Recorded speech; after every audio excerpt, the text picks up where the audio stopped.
All right, welcome to another episode of Homestead Shop Talk podcast with Al from Lumnah Acres, Ben from Hollar Homestead, and myself, Jason from Sow the Land. This is episode 68.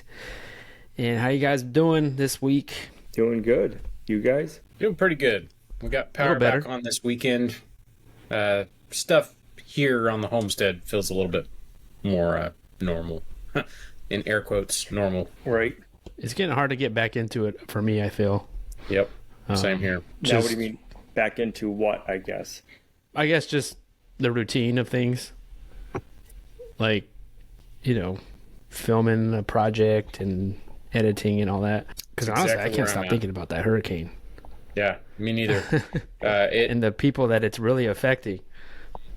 There's people up there that they lost everything. There's people up there still missing. And so, I'm very keenly aware of that. I tried to film a video today. We had to dig up some potatoes, and trying to make a video about it is just like, man, I'm griping about the fact that we lost most of these potatoes because of flooding. There's people that don't even have a homestead anymore. I have no place to complain. Yep. Yeah, that's what I'm thinking. I'm like, I gotta go build this kitchen island, and in my mind, I'm like, I don't know. I just don't feel like doing it. I went out there this week, and I'm supposed to go out there again to Asheville area. There's some friends out there who have little businesses, and I'm starting to see other people posting their own GoFundMes and just any way people could help. All these little businesses and stuff, and I don't know. I feel like I could better help people if I could just share them on a video, or talk about what they went through, and maybe just sharing what's going on down there. And honestly, the people I talked to, they didn't know some of the people I talked to already that they didn't know who I was, as far as my channel and stuff. But they seem very happy and thankful that someone's out there talking to them on with a camera, because they were just I don't see anybody out here documenting anything, and just sharing what people are going through. So I was kind of happy about that, because I was a little leery of going down there. That's really awesome to hear, actually, because that's something I've wondered is are people going to be yeah, get the camera out of my face? Because I've thought about going up there. We'll probably be up there in a week or so, but it's what do you do? You film? Do you? I don't want to partake in the disaster tourism. Right. So, that's what I think. The way I think about that, seeing comments, people complaining oh, I'm sick of people trying to make a buck off of filming it and stuff. I don't think filming it is making a buck off of it. I think filming it is bringing attention to it, and more people can see what's going on, if that makes sense. Yep. If you're not out making videos and showing it, who is then? Right. Nobody's. They're gonna rely on Channel 5 News or whatever to come. Right. And they're not, even if they did come, they're not getting out in the trenches. They're just going to be somewhere local, most likely. So, yeah, I say I'm all for seeing all the different videos that everybody's putting out and showing everything that's going on behind the scenes kind of deal. Yeah, there was a number of people that were the stuff that they are seeing, there's stuff that's not true, and that, certain people are putting out there, and they just liked that I was there. And there was other filmmakers that were there too that I met, and they were just kind of sharing everybody too. And I mean, it was neat. I mean, but man, it was there's certain parts of Asheville that are really bad. It looks like it was underwater. It was underwater. The whole river. And I went down to the River Arts District, and that place it looked like a movie set, like a natural disaster movie. All the trees were all one way, slanted down one way, because that's the way the river was flowing. And there was plastic bags everywhere, all along the hanging on the trees. A ton of plastic, just bags, trash, and people still just digging through their stuff. Yep, trash and People just digging through their things and trying to salvage whatever they can possibly find. Um, How was it driving there to it get was there? it was a little bit trafficy to get in, but it wasn't terrible. It wasn't bad at all. Even there, like surprisingly, like there was actually places to park. And talking to the people, like a lot of people left already. Like they just either, not for good, but just left the area. Yeah. So they're not around. So there's like a lot of, you could just park anywhere. Before it'd be hard to park in some of these areas. On some areas, it didn't look like nothing happened, but as far as destruction, but there's definitely no water, and no water, and various places have electricity. But which is cool though, there's like free water everywhere. Like everywhere you turn, there's a sign that says free water, free water. And so from what I hear, like they got abundance of water. Like there's no water shortage over there. Like There's bottled cases and water. cases just sitting in the corners. Yeah, That's cool. that and food. There was like just people posting up and just like cooking something and just say free food, But I didn't realize I was talking to a bakery down there, and I guess like I think most of the restaurants at least are all closed. Like the health department came in there and told them, you guys can't open, you guys can't serve anybody until we have like water back up. And so I think they just don't know what to do, and everything's closed. It's just kind of weird, to see. And then last time someone said it might be like another month till they get water. So I don't know. I wonder if like their water treatment, there's like treatment plants and stuff like that, if they've been all taken out, or they must have like rebuilt, do a lot of like infrastructure, I would think. Oh yeah, I'm sure that's going on. That's been one of the hard things is finding out, if you're just watching from videos on YouTube, it's all kind of hearsay unless you're actually seeing a video of, the water plant getting taken out. All I've heard is just the hearsay stuff of, there's a video I watched of a couple that got stranded up there. They were just passing through, they stayed the night and then got stuck there. And it was really unnerving to recognize every single road that they're driving on. Like, oh, I know where that's at. Oh, I've gotten gas there. Oh, like this place. And as they were trying to flee Asheville, as the floodwaters coming up, they're documenting it. And it was just like, it was surreal. And they eventually got cut off. They were more down towards like, I think it was the Fletcher exit on 26 heading out of town. They got stuck. They couldn't go any farther. Really, really crazy. But at one point in their video, they were like, yeah, someone just told us that there's like a sewage treatment plant that got taken out up river from where the water plant for Asheville was. And so basically what water was in the pipes was the last clean water. And so then, they started getting notifications, don't drink the water. And then, everything ran out of water shortly thereafter anyways. But it's all hearsay. That's one of the things that I've had a hard time with is there's plenty of videos of the destruction and the flooding and stuff like that. But as far as what's going on, unless you're watching a video of exactly what's going on, it's all just hearsay. And so that's something I've had a hard time with is, anybody I know who's up there and I can call them on the phone now that they have service and they can tell me what they see. That's what I've paid attention to. Yeah. There was a guy I talked to. I guess there was they're saying like some of the mud that's down there is like irritating people's skin as they're shoveling all this mud out. And someone said that I talked to that I guess there was like some kind of PVC plastic plant that made PVC pipe or something. I was up in Tennessee.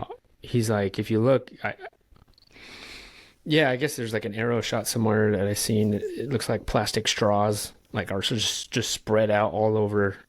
And they were saying that some of that stuff leaked from when they got washed away, some of those chemicals. And they said that maybe that might be the reason, but I don't know either. But yeah, it's just really sad. It's just really sad, honestly. I mean, it was very quiet going through there.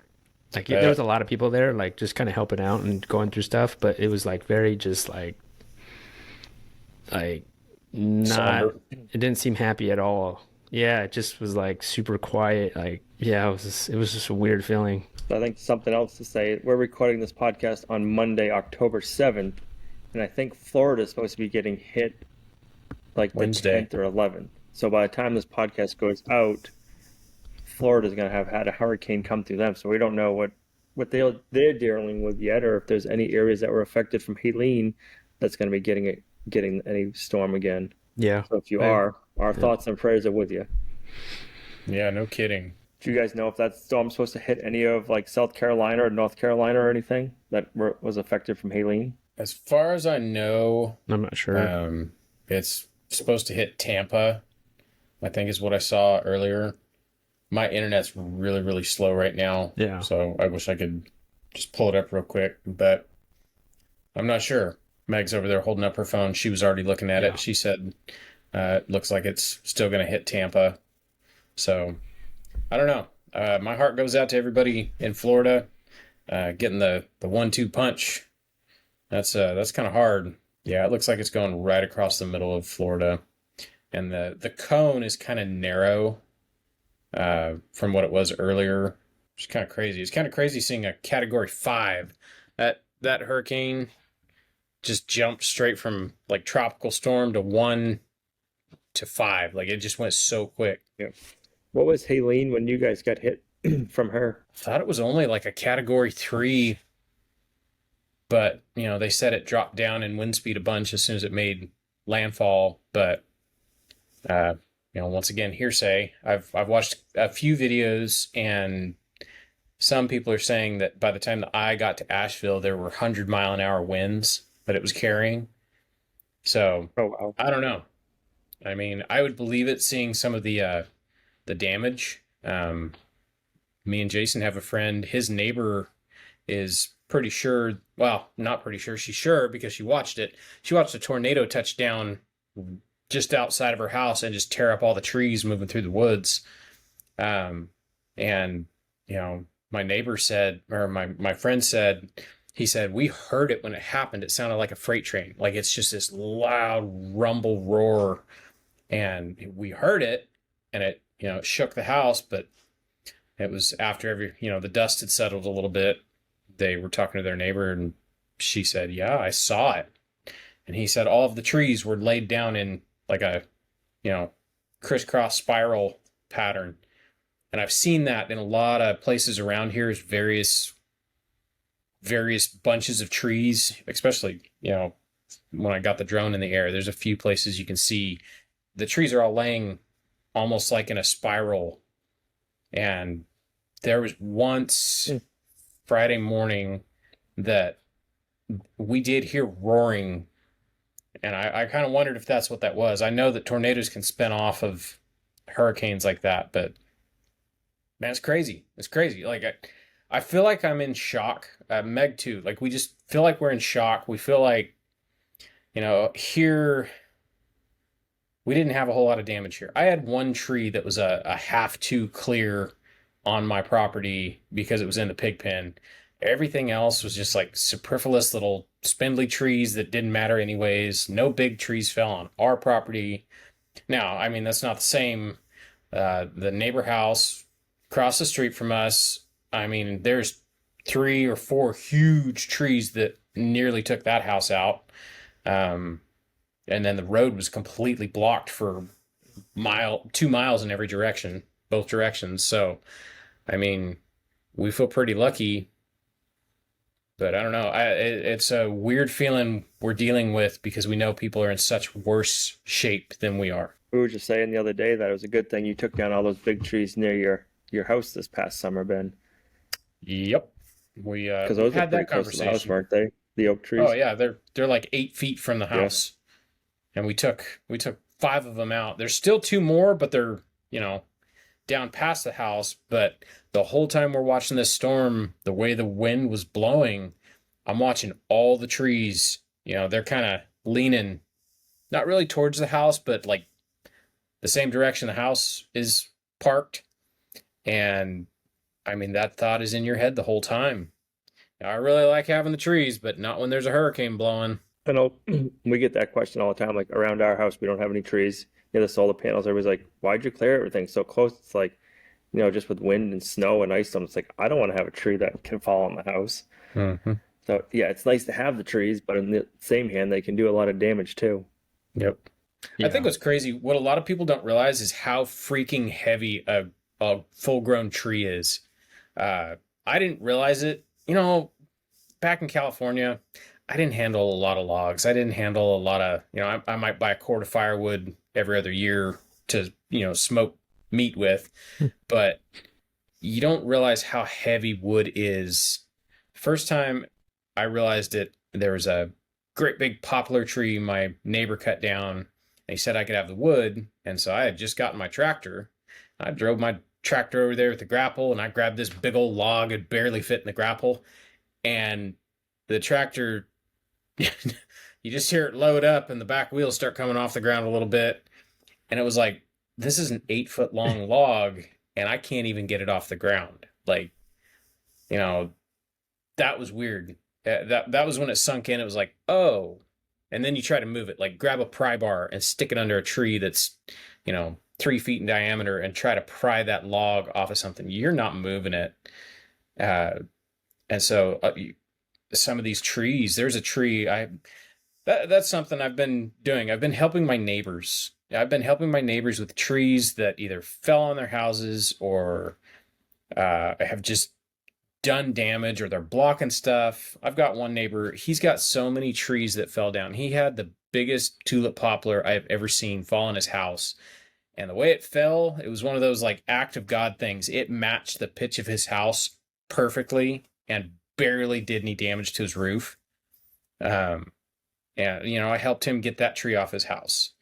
And you don't realize how heavy these trees are until you feel them hit the ground and they shake the entire ground you're standing on. Kind of wakes you up a little bit. And it's like, oh, this is thousands and thousands of pounds of wood, wet wood, green wood. Yeah. I don't know. It's very eye-opening what damage a tree can do. So I was trying to think what I did this week. I feel like it didn't do anything. Well, it's a short week because last podcast, we record that Wednesday. Yep. Today's Monday, so it was a short week. That's my excuse. Hey, same. Other than, I went to Asheville the other day, and then I'm going to go again this week to talk to a friend of mine who has a shop down there. And then, what else? In the beginning of the week, I went to go hand out food at a local place over here that because I was like, I'm gonna go volunteer at this place because they just hand out food to people, and I was like, man, they're probably gonna get bombarded, because it was like last week, and I just figured there'd be a ton of people and maybe they need help, and so I went and helped for like a few hours in the morning, and that's all it was for. They had a lot more volunteers, but there was probably like maybe 100 cars there that came through. But talking to the people that, are always there every week helping, they said that's pretty typical. So like, I wasn't sure, but they had like, food from local farms there that donated stuff like pork and beef, and there was some chicken there.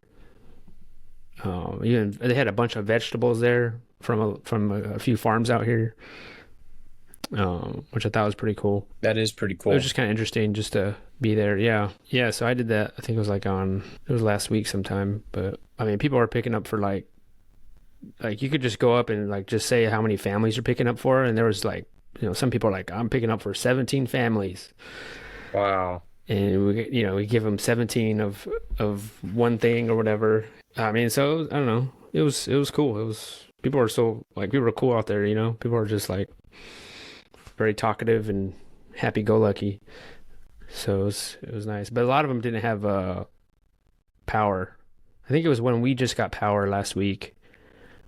Um, but a lot of them still didn't have power. But I think, have you heard anything bad? I think pretty much everyone around here has power now, right? Uh, Last time I checked. Uh, Most people. There's a few people we know that are still without power, but they're pretty remote where they're at. Mm, Um, Last I yeah. checked, what were we? We were down to only like a certain small percentage of our county. Yeah, 9.6% of our county is without power, which is about 4,300 customers. So, I mean, we're doing pretty good. A week ago, it was like 90% of the county was without power. So, I think at one point I saw Duke, that's our power company, their website said that there was only like 4 or 5 customers in the whole county that still had power. And it's, that's the people who live next to the power distribution places. So, Yeah. yeah, we're doing pretty good. Like, I want to say like a huge shout out to Wow. all of the linemen and tree service guys. I've seen license plates from all over the country. Like, it's amazing. Like, truly the cavalry is here. Yeah. I wonder how far they came from. I saw some California plates on the guys who were here at our place putting our lines back up. Wow. That's awesome. I seen the Raleigh Fire Department over there in Asheville. That's cool. Yeah. I mean, they were search and rescue people like over there, man, like helmets on and looked like they'd been crawling through mud all day. You guys hearing a lot of helicopters still going by where you are? Not as much as it was. I've been seeing some.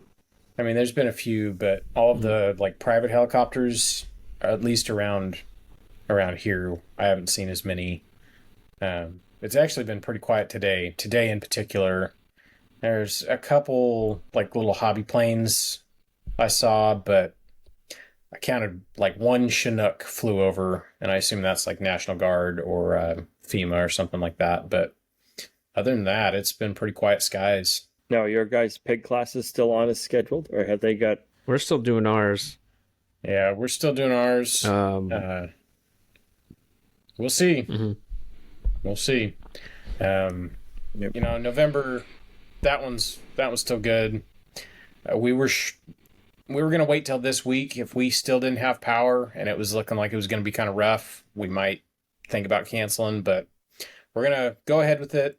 I know that the kind of there's a lot of places available around here as far as rooms go. So I know people will still be able to get rooms. There's a lot of people, they've already booked their trips and stuff like that.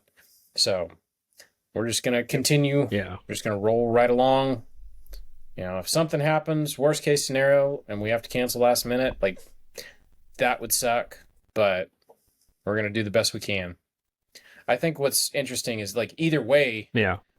we need pork in the freezer. We're out all the easy stuff like ground pork. Yeah, either way we're doing it. Yeah. It's got to get done. And then yeah, I mean people already paid for it, like I was curious. I was almost expecting people to email me, but I haven't got an email yet saying, are you guys still doing it or Yeah. maybe they can't come. I haven't Same got here, one I of was those wondering. emails. So, and I even put out emails.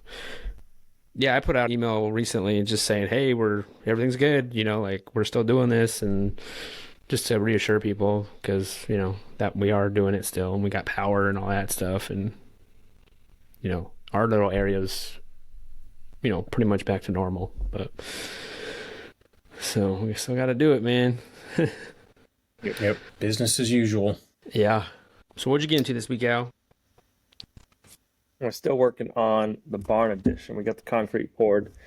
Then we're doing post and, I guess it's kind of post and beam-ish style, like a post frame, I guess you'd call it, lean-to. So we haven't cut all the 6x6s and notching them all up. That takes a little while. It's like, I only did 7 of them, but it took me half a day to make all my cuts. Yeah. You make those cuts before you put them up? Yeah. Hmm. I get them all cut to length, and I make all my notches before I put them up, and then I'll stand them up. And you're concreting them? No, so I got the concrete slab down, and then I anchor Okay. bolted in some post pockets. That makes sense because I'm like, how Yeah. are you going to be that? Are you that accurate? No, Cutting those That's things and put impressive. them in a hole. I know. right. No, Okay, no. you make me feel better then. Our soil is so bony around here. Like trying to dig a hole like right where Yeah. you need it for a post. It's like I'd have like a 4 foot round hole. Like we did it once. We tried doing sonotubes, and it was like it's like you'd end up like these huge holes and trying to get everything square and uh, where they need to be. I was like, nope, we're just gonna keep doing slabs. It's so much easier with our soil. I'm like, I wish I could just put a fence post digger on the back of my tractor and just auger in some holes and set my post, but New England doesn't allow that. How are your animals doing? How are your pigs doing? They're doing good. They're getting big. We would be normally butchering our pigs now. I think we got our pigs like a month later this year. It seemed like everybody was off on breeding their pigs last year. So these pigs are at least a month older, or we got them a month later than we'd usually do, and everybody else was even further off this year. So, but we'll be waiting till November. They'll be 7 months. So it won't be till like January that they'll be 9 months old. So that would be Hmm. like butcher date for two of them. So when do you guys plan to have your piglets? What time of the year?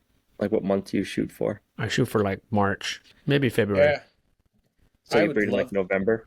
Yeah, Hmm. I would love to like have that, but the way it is worked out, we always end up having piglets in June or July, which is not ideal. Yeah. Mm. Yeah, I'll put them back. Zeke and Elvira, I'll put them back in November. Um, and then they should have piglets around that time. That's what we're that's what I'm gonna aim for is put them in November sometime and then have them March. That's why we're building the barn lean to, so we have a place for her to have the piglets because March still can be pretty cold, damp, and wet. So I hate to have her just Mm. outside if we get like a freak snowstorm or a bunch of rain and it freezes. I'm like, no, let's get the barn built. Yeah, Our spring times can be kind of nasty. probably best. Yeah. Something you could put a heat lamp in, maybe, or something like Right. that. We'll have power Yeah. out there. So we got the heat lamp. My big thing is getting them off the ground. So it's not like just cold, damp, and gross because usually our March, Aprils are just damp and nasty and raw for a while. Ours are usually not so bad, but You never know. you never know nowadays. Yep. You know what I'm seeing? I'm seeing a bunch of ants. Are you seeing that, Ben? Yeah, you could say that Like again. ants popping up, like weird spots. They're just like popping up everywhere, and every little Yeah. thing that's on the ground. Like if it's something hitting the ground, there's ants on it. Like they're all Yep. around it. Yep. I'm seeing the same thing. Fire ants. Like there was something I Yep. dropped on the ground. It was like a bucket lid. I set it down yesterday. I went and picked it up today to use it, and as soon as I pick it up, like whole underneath is like an anthill. So I don't know. I don't know what they're doing. I know there's some old timer screaming, "Oh, if the fire ants, build against garbage, it means it's going to be a difficult fall." Or so. There's always some sort of ism or saying about stuff like that. Yeah, I don't know though. I thought maybe it was like maybe we got so much water that they're like drowning and they're just trying to go high. Uh, or that means it's gonna be like a crazy cold winter. Yeah. The only one I know Those of that flies I've came back heard out in force. is the if the fire ants make huge mounds, it means it's going to get real, real cold. Right now, we don't have huge mounds. Hmm. I mean, there's a lot of mounds, but not huge mounds. So we'll see. Our house flies came out in force again. I thought that was weird. Like typically, like the flies are done this time of the year, but we haven't had a Really? frost yet. I don't think we're getting a frost until the end of this week, beginning of next week, maybe. That's Hmm. when I it's was going getting to down ask in the you, 30s. what do the temperatures look like up there? Today it was cold and rainy. I think it's like 60-ish for a high today. And then tonight it'll get down to 37. But I mean, all last week were 70s. I'd say like upper 40s, 50s for a low in the morning. And then it was like by 9 o'clock that sun was out and you were taking your sweatshirt off. It was perfect working weather. Mm. Not our normal weather. I was enjoying it. We had one rain day. Trying to think what day it was. We had one day that rained all week, all day. And we built the cattle chute that day. I'm like, I'm not working outside. I'm gonna build this thing in the workshop. I don't want to be outside trying to build the barn getting soaked. And then we had another rain day today. But other than that, it's been nice, warm and dry. How's your weather been since the hurricane? It's been nice. It's been pretty dry. nice. Yeah, it's been real dry and a little warm in the afternoons. You know, the days I would say it was like Wednesday, I don't know, maybe all week last week, now that I think about it. By the end of the day, it would get up to about 80 degrees and kind of miserable to not have any air conditioning. But after, a day without power, Yep. you acclimate. You just acclimate. And it's like, okay, then we'll hang out in the cool places and, like it's all good. We'll just live like it's, 1890 or something. It's, you get used to it. I will say, I don't know, Yeah. Jason, Yeah. tell me if you noticed the same thing. The night the power went out, Friday night of the hurricane, that was some of the best sleep I've ever had. And then every single night that the power was out, we slept. Everybody in the house, we were like down with the sun. We're up with the sun. Everybody's rested. Like it was weird. Yeah. And then, yeah, I guess I could talk about my ordeal. But once the power came back on, we ended up having to spend a night without any power in the house. And nobody slept good. Like just having the power on, coming up the property, nobody slept good. I don't know. Did you notice that when the power turned back on? Did you sleep any different? Yeah, I guess I could say that. I mean, for like 2 of the nights, we slept in a tent outside. So when the power was out, that was just because we wanted to sleep in a tent. And it actually was really nice, because there's like clear as day in the stars and everything, and it was really quiet. But I only slept 2 nights. The girl slept 3 nights, and then I just slept in the bed. But but I would agree. The first night for sure, I would say that was the best night's sleep. It could have been because like the hurricane happened and we're just like dead tired of everything. Coming off the adrenaline of running around. Yeah, just like, whoa, what's gonna happen type thing. Not sure what's going on, but yeah. It's almost like you gotta turn off your whole power switch every night. Maybe that's what you gotta do. Well, I've had that theory for a while. I guess I might as well talk about it a little bit. So, I guess it was all the browning out that the power did right before it went out, but my main circuit breaker fried. So we were without power for, 8 days? Power finally comes back on, and we had power for like an hour and a half, 2 hours. Just long enough to turn the air conditioning on and get the house down to like 70 degrees. Like it felt great. And then all of a sudden, half the house goes out.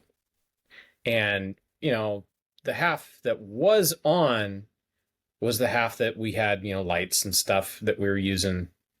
And it was like, it didn't dawn on me until one of the boys walked by, and I've got a boot dryer that I dry my boots on because ain't nobody got time for soggy boots, especially living out here. That's a thing.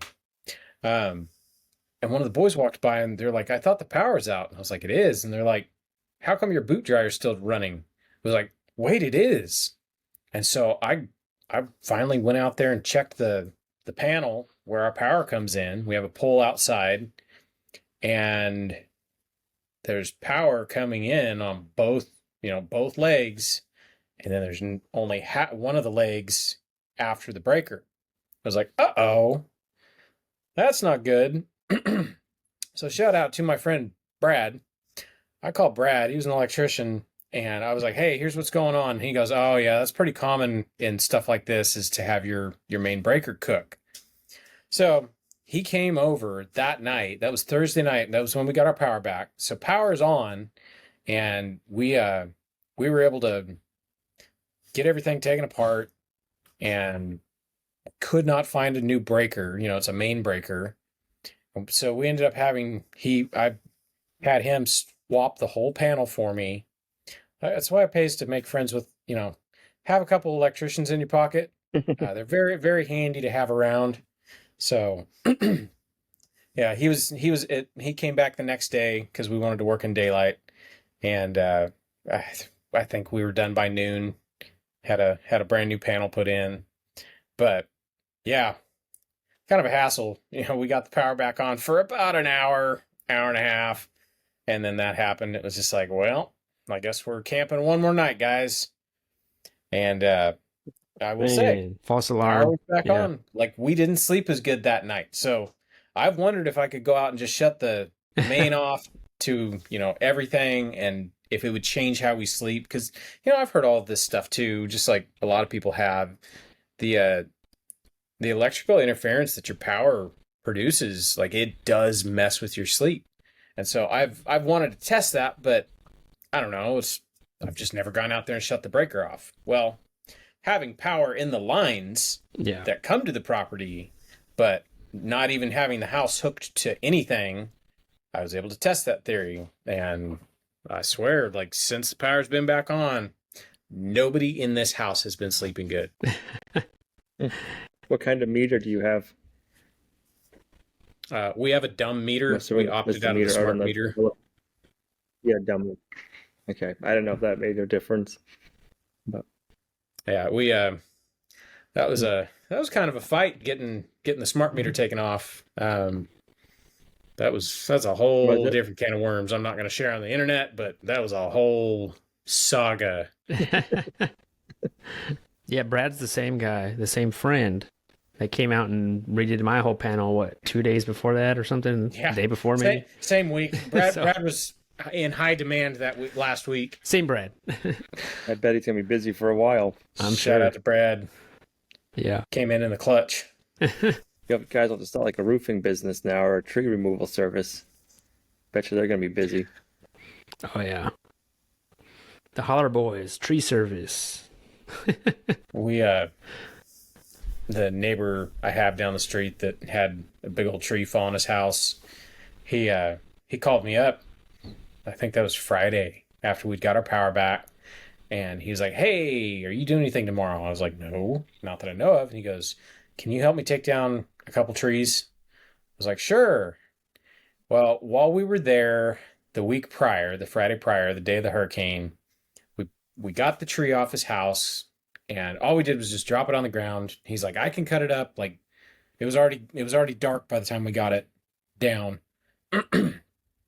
Well, this time walking in, he said there was a tree that when one tree fell over, the root ball tore up the roots of this other tree. And this other tree is about as big as the one that fell on his house. And he said he goes, "I thought I was crazy that it was leaning until I walked around and like really gave it a good look, and the ground is starting to crack as the root ball is lifting up and it's leaning right towards my house." So I get there and I haven't seen that tree in a week. And as soon as I pulled up, I was like, "Oh, heck yes, that thing is leaning towards the house, like, substantially." So it's kind of an all day thing. I will tell you, I hate taking down trees, especially in a tight area. And then the whole time, you're worried that there's a rogue breeze going to blow through and it's just going to finish off that tree. So, we're working around this tree that, I mean, it was leaning, yes, but it wasn't like it was to the point where you really had to watch your back around it. So we ended up we moved everything out of his driveway. He's got this great big driveway and he's got tons of big trees. He's probably got like 200 or 300 great big trees, like mature oak trees and poplar trees and you name it, it's in there. Well, after having him fall on his house and start leaning on his house, he's like, "Yeah, we're going to have a view soon. I'm taking out everything that can reach the house." So, bunch of trees to take down. Well, we ended up having to drop another tree that was kind of in the way before we could drop that one. And it went perfectly. Like, it went exactly the way we had planned on dropping them. But it is stressful, man. Like it is so stressful dropping something, and these trees are. He's got a huge tractor. He's got it's like a 100 horsepower tractor. It's a huge tractor, and he's got a grapple for it. And we cut the first tree we dropped was a big oak tree, and when we were getting everything cleared out of the way, I cut a probably 10-foot section that was the lowest section of this oak tree, and this was every bit of like 26-inch trunk, and it was straight. It would make a great saw log. Like it was 26 inches for 20 feet. Like it was a perfect log for sawing. And so I just cut it in half and was like, his tractor can handle it. He comes over, he picks this thing up, and it picks the back wheels of his tractor off the ground. And like I said, this is a big tractor. And so, he kind of scoots it over out of the way and then drops it. And as soon as it falls 2 inches, it's just boom, rattles everything around. Like, man, trees are scary, man. Like Yeah. I lose my nerve when it comes to cutting stuff that heavy and just dropping it, and it's just boom, the ground shakes. Heck yeah.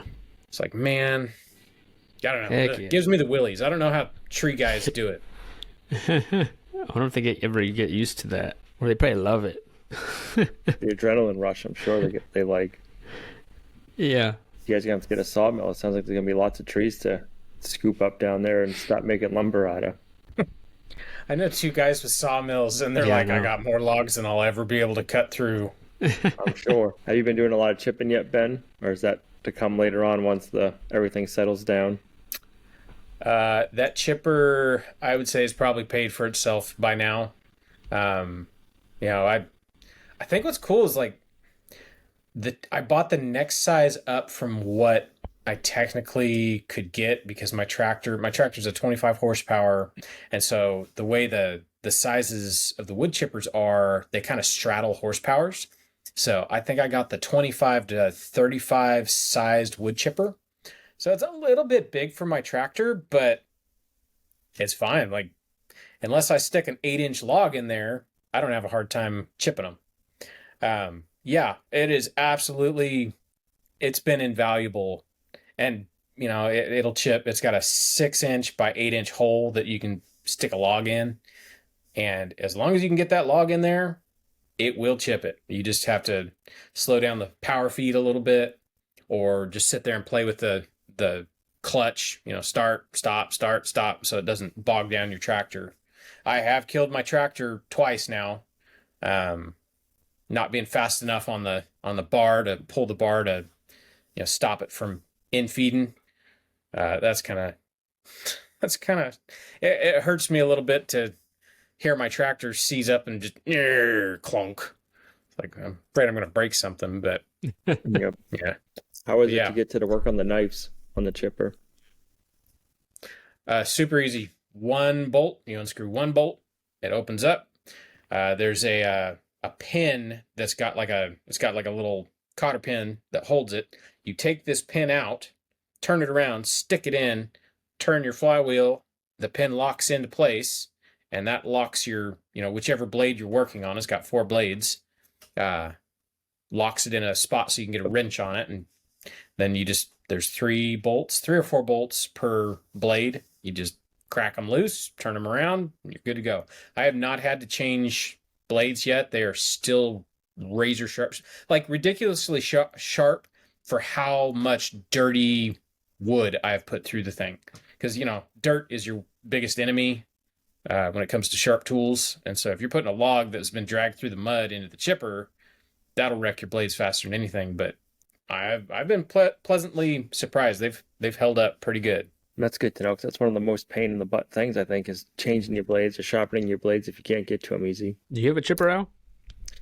Not a decent sized one. I want to get one someday. But Yeah. Get the biggest one you can I haven't find pulled for the your plug tractor. yet, right? There's a couple of pastures or a couple of wooded areas, like the one that we have the cows in now, and then one next to it, that I'd like to get in there and cut the smaller trees down and leave the good maple trees. So it'd be nice to get a chipper to do that. So just cut them, chip them, kind of thing, like right in place. But trying to make sure Ben likes his first before I pull the trigger on one. Yeah. I've loaned it I out. still have my wood chips. Go ahead, Jason. Oh no. I was gonna say I still have my wood chips wanted sign in front of my house that I haven't had luck yet. Brett, my middle boy, made One me of a these sign that days. says "Wood chips, please," with a big arrow that points over. I don't know. I might take it down. I feel a little bit greedy now that I can make my own wood chips. I figured, if there's any tree service guys that need a place to dump, there you go. But I don't know. We don't get a whole lot of traffic down our street, but it is what it is. Now that I can make wood chips, I'm happy. I think right now, like the tree guys that are down there to get the power back on, they're not worried about chipping. They're just cutting everything and leaving it. And then I don't know how long it takes for the tree guys to come back to clean it up, but there'll be probably another crew that'll come back to clean up the area. Yeah, that is true. I was just texting my brother-in-law. I didn't know because he works for Asplin. I didn't know if he went down to like North Carolina or nothing. He said nope, but he's leaving tomorrow for Florida. So Oh wow. that'll be a long ride in a bucket truck. That's a long ride in a bucket truck. Dang. I think most of them have governors on them for like 55 or 60 something. So Where's he from? Where's he living? up here. No, Up there. Yep. Man. Well, on his way, he could dump it at my house. Right. Chips them on the street and pop over. Yeah, if he needs a spot to unload it, like, hey, I'm on my way. I'm on the way. I don't even think they bring their chippers with them. Oh, really? I think they just bring the bucket trucks. Wow. Yep. So They just need somebody to load them up. They just cut it and flip it. Yep. They just cut and flip whatever they can. That's all I've seen. I opened up our road and I just opened it enough for a car to get through so people could get out. And a couple days later when, I think it was State was who came and opened it. Supposedly, I'm not sure. I saw the trucks and tractors coming down our road and then you hear chainsaws and stuff like that. All they did was just cut it into like manageable lengths. And just like Al said, they just flipped it up, opened everything up the rest of the way. So the roads are clear all the way. I haven't seen any chippers. I heard a chipper going today somewhere off in the distance. I kind of drove around a little bit and I couldn't find where it was at, but I could sure hear it. I wonder who's responsible later on to pick that up. If it'll be like your county guys that'll come and have to clean up the roadways, or Yeah, I don't know. I was thinking it's a good thing you guys don't get snow because this close to wintertime, at least for us, I'm like, man, like if that happened to us this time of the year, we'd be in trouble because the areas that got flooded out and like everything around here, like the roads washed out, they're passable, like, and they're rough. I'm like, I feel bad for the plow guys because they still haven't like fixed them up. I'm like, there's gonna be some rough plowing, and I couldn't imagine if the storm just hit and you still had all the debris everywhere. Right. Yeah, I hope we don't get a bunch of snow. All that trash that I saw. Right. I mean, Asheville gets snow. Asheville gets snow. We'll get snow. Usually. I mean, not a ton of it, but they will get some. But yeah, the cold's coming, and like they still don't have water or power. When's your first frost supposed to be coming? Any idea? Like, can you guys see anything like in the next 10 days? Isn't it in 10 days? I haven't seen one in the I don't know, That was like anything 15th or something. Yeah, the 15th is our tentative date for frost, but I'm not seeing anything on the forecast.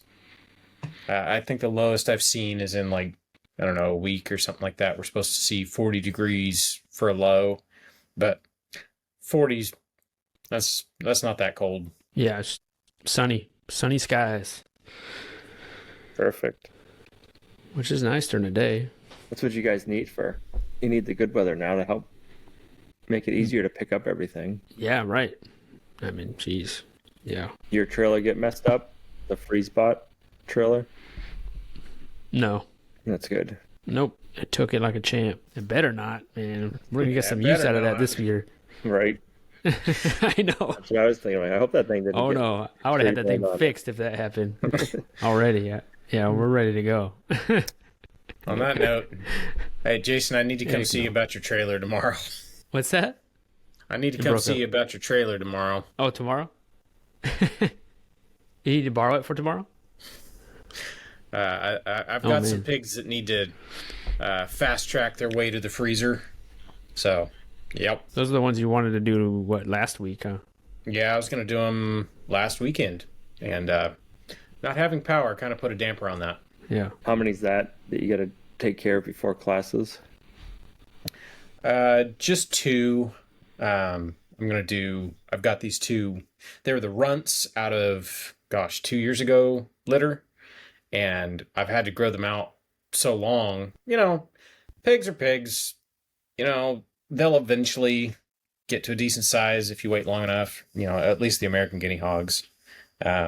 But these ones, I feel like they've stalled out and they're just getting fatter and fatter and fatter. And the amount of feed I'm dumping in these pigs, it's like, all right, we are out of ground pork and you guys look quite delicious. So we've come to the end of the road. Yep. There's one Cooney that I plan on taking to a processor because I want to try to see if I could sell them, sell pork. Yeah. I can sell pork now, so I'm going to see if I could, I got to try it, see how it is, see how they are. I mean, I've taken them to a processor before, but, it's different when you're trying to sell it and stuff, so see how it is. I might just turn the whole thing into sausage. Just turn it all into sausage, and I'll just sell sausage. Everyone likes sausage, I think, so I don't know. We'll see how it goes. But Pretty I versatile. still got a couple weeks for that, but So you got to save. yeah. You need to save the pork chops. Yeah, of course, we got to save some for us, but at least I'll have some for sale, maybe. See how it turns out, Will they cure and smoke bacon there too, so you can sell some bacon off that pig, or They will. they will? They will, yeah. They'll do it all. Yep. That's another thing I got to do. I don't have a livestock trailer. So I was thinking of making something that might, I can't just go buy one. I got to make it for a video. I mean, it's only for a little, a smallish Cooney pig. So it's not like, I don't have to, it doesn't necessarily have to be bomb proof. But we'll see. I don't know. Unless I find one from here and then. But that's what a livestock trailer is like. It's one of those things you might use once a year. Yep. But when you need it, you need it. Otherwise, the rest of the year is just sitting there. I know. I've always wanted one. I just haven't. I mean, they're so expensive, even the used ones. I've seen them, maybe $3,000, $3,000 to, $6,000 used around here. And they're rusty. And they seem to go quick too. Yeah, they're beat up. Like, and the brand new ones, forget it. Oh yeah. So I don't know. I might try to fashion one up and see how it goes. We bought one for COVID or during COVID, used one, rusty, but it had all brand new. Has 5 brand new tires. That was like my big thing. Somebody put new tires on it, and even a spare. I'm like, okay. Yeah. Most of the ones you find that are used have like rotted out tires. But I was like, oh, this is something we're only going to use like once or twice a year. And we've used it since getting cows. We've used it quite a bit. Like we've used it to go get the dairy cow. And then we've used it to get all the other cows. I'm like, okay, this thing's coming a lot handier than what I thought. Oh, yeah. But it's nice having it because every other time we brought the pigs to a butcher shop, that was a pain trying to hunt one down. Yeah, I know. And just finding somebody who has one. Yep. Like, there should be like a rental company that has them around here, but not that I know of. I was so cool. I need to start one. There you go. Add it to I know. your tool library. Homestead Tool Rentals. Yep. And notary. Now you still have and notary. And notary. And notary and wood chipper. Yeah. And we will take your wood chips too. Yeah. Do you still have chickens to butcher, Ben? Yeah, those are going to be ready at the end of the month. So it's basically the way the month is looking. It's going to be pig, chickens. Pig, chickens. That's a nice break from the pigs. Yeah. This is a How'd they do dark during time the of year. hurricane? The chickens, the meat birds. Oh, we had them parked on a hill, so they were kind of up out of the danger zone because we've had just thunderstorms during the summer that, they're the ones that come in and drop an inch on you all of a sudden, and you've just got tons of water that has to move. And we've lost chickens to that. And so it was like, well, there's a hurricane coming. Like, hopefully the coops don't blow away, but we can at least keep the coops up out of the raging river. And we had them up high enough, but man, there was still chicken soup. Those poor meat birds were soaked. We didn't lose any. They were really miserable Friday morning. That's good. Yeah, it's impossible to hide from wet sideways rain. Yeah, I know. I'm so glad we butchered our turkeys and our chickens before that. I don't know if the turkeys would have made it. They would have probably just like opened their mouth and drowned or something. Who knows? The turkeys do that. Yeah, take me now. What is it? Jill Salatin says turkeys are experts at finding new ways to die. Yeah. Well, hopefully I have more exciting projects next week, but it's kind of hard, man. Like, honestly, my mind's somewhere else. Yep. Same. It's like, man, I don't know. It's gonna be hard to get back into it, but yeah, I appreciate everyone listening to this podcast. We've got over 13,000 subscribers on YouTube, which is cool. Yeah, so I appreciate everyone listening and watching, and our hearts and prayers go out to everyone out there, and hopefully everyone's staying safe from all this weather that's coming through and that's gone through over here and everywhere. But thank you guys for listening, and hopefully everyone has a good week. Thanks. Bye. Have a good week, everybody. Later, everybody.